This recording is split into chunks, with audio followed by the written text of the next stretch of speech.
Daheim bleiben und Abstand halten, das ist das, was wir im Moment machen müssen. Viele Leute machen das auch. Sie gehen nur noch zum Haus raus, zum Beispiel zum Posten oder zum Arbeiten, wenn Homeoffice nicht möglich ist. Es gibt aber auch Leute, die leben noch viel extremer, die schotten sich ganz ab, die haben keinen Kontakt mehr zu der Aussenwelt und bleiben ganz in ihren vier Wänden. So eine Familie können wir besuchen, natürlich nicht richtig. Familie Sherlock aus Paspels, Mama, Papa und 2 Kinder, 8 und 10 Jahre. Seit 3 Wochen leben sie ganz zurückgezogen und haben keinen Kontakt mehr mit der Aussenwelt. Ich bin hier jetzt über Videokonferenz verbunden mit der Beatrice Sherlock. Hallo Beatrice. Hallo Thomas. Wie geht es euch aktuell? Ja, also jetzt langsam haben wir uns eingelebt und wir sind in diese neue Situation gewöhnt. Also, mal, einigermaßen okay. Aber eben, ihr habt gesagt, ihr habt seit 3 Wochen euch zurückgezogen aus dem öffentlichen Leben. Ihr habt das ganz bewusst gemacht. Was ist der Grund?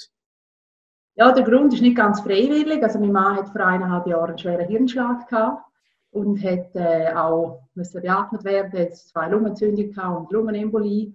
Und darum haben wir beschlossen, dass er halt, weil er Risikopatient ist, dass wir ja, einfach niemanden mehr treffen, dass wir ihn schützen können. So. Also euer Mann gehört in dem Sinn zu dieser Risikogruppe und muss wirklich schauen, dass er nicht angesteckt wird. Wie sieht da euer Alltag jetzt aus als Familie? Also der Alltag ist von dem her ein bisschen gemischt von ganz vielen verschiedenen Sachen. Wir haben natürlich keine Physiotherapie mehr, Ergotherapie, Spitex, haben wir alles aufgehört. Also das kommt alles ein bisschen dazu. Denn die Kinder sind daheim und nicht Schule daheim, das kennen Haufen andere Familien auch. Und ich habe gleichzeitig auch noch einen Job, also ich muss Fernschulen, ich bin Oberstufenlehrerin und da kommt einfach alles ein bisschen zusammen. Und das ist etwa ein bisschen jongliert mit 5 Bällen. Ja, das kann man vorstellen. Also vor allem auch für dich eine ganz neue Situation. Wie gehst du mit dem um? Wie schaffst du das alles? Ja, also manchmal ist es besser, manchmal ist es weniger gut. Es gibt Tage, da finde ich es eigentlich recht okay und es gibt Tage, da haut es mir manchmal den Nuki aus und da bin ich nicht mehr ganz pädagogisch korrekt. Aber also grundsätzlich denke ich, man muss immer so ein bisschen sich Strategien erschaffen, dass man eben ausgeglichen bleibt. Und ich persönlich nehme mir immer ein bisschen Moment für mich selber. Also jeden Tag gehe ich irgendwie mal meditieren, zum Beispiel mache ich Zeit oder hocke ein bisschen im Garten. Ja, es gibt verschiedene Sachen, die einem helfen. Also ich finde es auch sehr hilfreich, wenn man zwischendurch auch mal sagt, hey, ja, es hat auch Vorteile.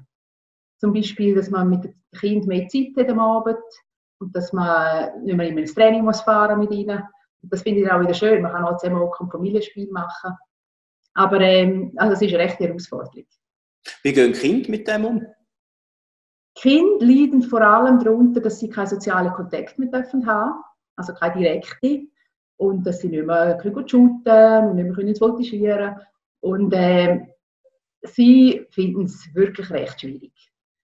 Und wir haben es jetzt ein bisschen probiert aufzufangen, indem sie zum Beispiel immer wieder mit Kollegen skypen und zusammen ein bisschen im Zimmer plaudern.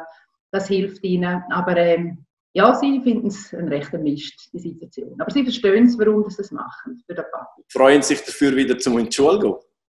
Die freuen sich sehr, wenn in die Schule gehen. Das hätte ich nicht gedacht, dass es so ausgeprägt wird sein, ja.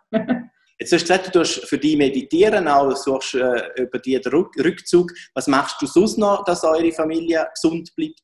Was ich wichtig finde, wenn ich es bei den Kindern schon gesagt habe, die sozialen Kontakte anders suchen.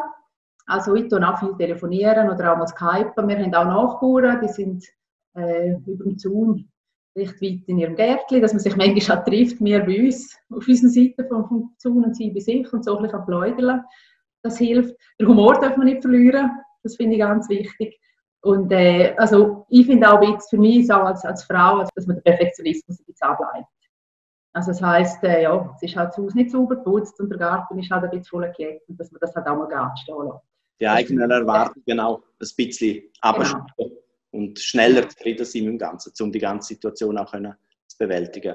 Ja, ihr habt keine leichte Situation im Moment. Ich wünsche euch alles Gute, dass ihr die Zeit gut übersteht, bleibt gesund und danke vielmals für deine ehrlichen Worte. Eindrückliche Schilderungen von der Beatrice Sherlock, die nicht ganz freiwillig im Rückzug lebt und das, weil ihr Mann in Sachen Coronavirus zur Risikogruppe gehört.